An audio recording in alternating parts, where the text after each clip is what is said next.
창세기 19장 30절에서 38절 말씀입니다. 창세기 19장 30절에서 38절 말씀 교독합니다. 오늘 말씀은 롯의 후손인 모압과 암몬의 출생 배경에 대해서 말씀하고 있습니다. 이 모압과 암몬이 어떻게 나오게 되었는지, 존재하게 되었는지 그 배경을 말하는데요. 이 모압과 암몬은 오늘 말씀에서 우리가 본 것처럼 롯의 후손입니다. 이것은 아브라함의 조카고 또 이스라엘과는 조카라고 하는 것을 알 수가 있습니다. 서로 사촌 간에 이제 역사적인 그런 관계를 맺게 되는데요. 그 출생 배경은 첫째로 인간적인 생각의 결과로 모압과 암몬이 출생하였습니다. 모든 사태가 끝나고 두 딸과 롯이 생존하면서 일어난 일이었습니다. 30절 말씀에 보면 롯이 소알 땅에 사는 것을 무서워했습니다. 또 다시 심판을 받게 될까봐 두려워서 산으로 올라가 살게 되었습니다. 그래서 롯이 환경 자체를 사람들과 만나지 않는 그런 격리된 삶을 자기가 살게 되었던 것입니다. 그래서 두 딸은 이제 후손에 대한 걱정을 하게 되었습니다. 그래서 그 말씀 31절 보면 우리의 배필이 될 사람이 이 땅에는 없다. 자손에 대한 걱정을 하게 되죠. 그래서 두 딸이 일을 계획했는데요. 아버지를 통한 대를 이음을 계획을 했습니다. 이 두 딸의 생각을, 가치관을 이렇게 보면 소돔과 고모라의 가치관이 그대로 묻어나 있는 것을 알 수가 있습니다. 소돔과 고모라는 망했지만 그 땅의 영향력은 아직도 남아 있는 것입니다. 그 소돔과 고모라의 성적인 가치관, 이러한 것들이 두 딸의 성장기에서 형성된 그런 그 문화, 가치, 이런 것들이 그대로 드러나 있는 것을 생각합니다. 이 두 딸은 하나님을 두려워하지 않는 그런 계획을 세우는 것을 볼 수 있습니다. 둘째로 롯은 술로 말미암아 씻을 수 없는 범죄를 범하고 맙니다.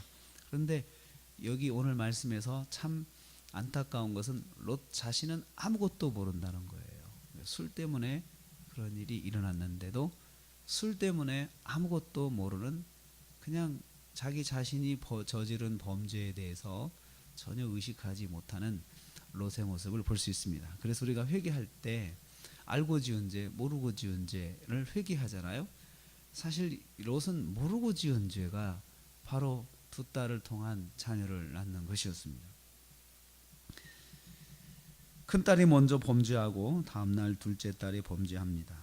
이 모든 일이 술을 통해서 진행이 되었다고 성경은 분명히 말씀합니다. 인사불성이 될 정도로 술을 마신 롯이 두 딸의 미혹에 넘어가 죄를 범하게 되었고, 그 사실을 자신은 까마득하게 모르고 있다는 것이 오늘 성경에서 우리에게 말씀하고 있는 것입니다. 그래서 술 자체는 나쁜 것이 아닙니다. 그런데 성경에는 술이 범죄의 도구를 위한 것으로 사용되었음을 여러 군데에서 말씀을 하면서 술에 대해서 부정적인 그런 그 인식을 말씀합니다.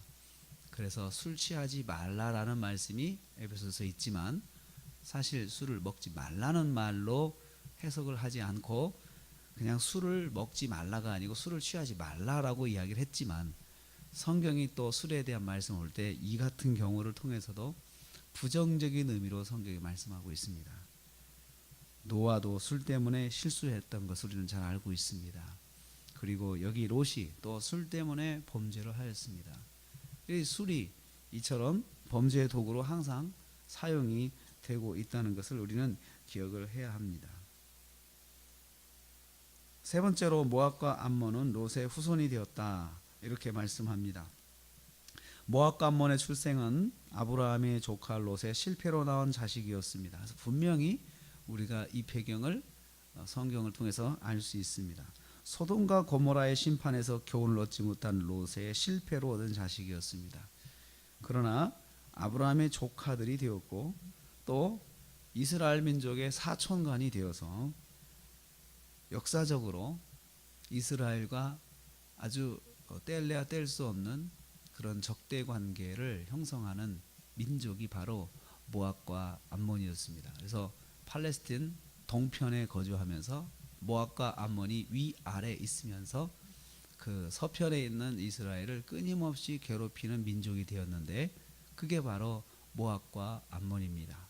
그래서 이 모압과 암몬은 그 이스라엘이 멸망할 때까지 계속해서 같이 존재하는 민족이 되었습니다. 실패로 시작한 민족은 실패한 민족이 되어서 역사 속에 이스라엘과 대립하게 됩니다. 처음부터 출발이 실패의 실수의 결과였습니다. 이것은 실패의 결과였죠.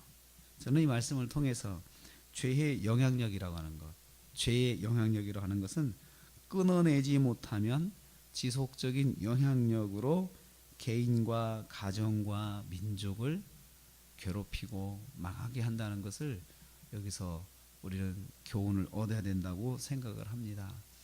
그래서 그 소돔과 고모라에서 가지고 있었던 죄의 습관이 자기도 모르게 그렇게 그 감당할 수 없는 그런 실패와 실수와 그런 어려운 일들을 만들어냈다고 하는 것입니다.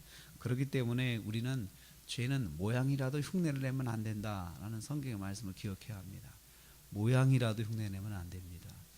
그래서 어린이들, 아이들을 교육할 때 모양도 흉내내지 못하게 그렇게 교육을 하는 것이 필요하죠. 결국은 롯의 딸들의 가치관은 그건 롯의 잘못이었습니다. 그리고 이것이 또 롯에게 다시 돌아오게 되는 것이고 그 롯의 실패가 이스라엘 민족의 실패를 또 계속해서 영향을 미치는 그런 것을 보게 됩니다. 오늘 하루도 우리가 하루를 지내게 됩니다. 죄는 모양이라도 끊어내야 됩니다. 그리고 생각 자체에서도 쫓아내야 됩니다. 그 죄가 장성한다, 욕심이 잉태한다, 죄가 장성한다 라고 했습니다. 잉태와 장성은 성장을 말하는 것입니다. 죄악은 끊어내지 못하면 성장합니다. 조금씩 좀 성장합니다. 그래서 우리를 지배하고 우리를 통제하는 힘을 가지고 있어서 우리를 죽게 한다는 것이죠. 그래서 오늘 하루를 사시면서 자그마한 죄악이라도 밀어내고 쫓아내고 끊어내고 하는 그런 의지적인 노력, 의도적인 노력으로 오늘 하루를 승리하시고 또 주님께 영광 돌리시기를 주님의 이름으로 축복합니다.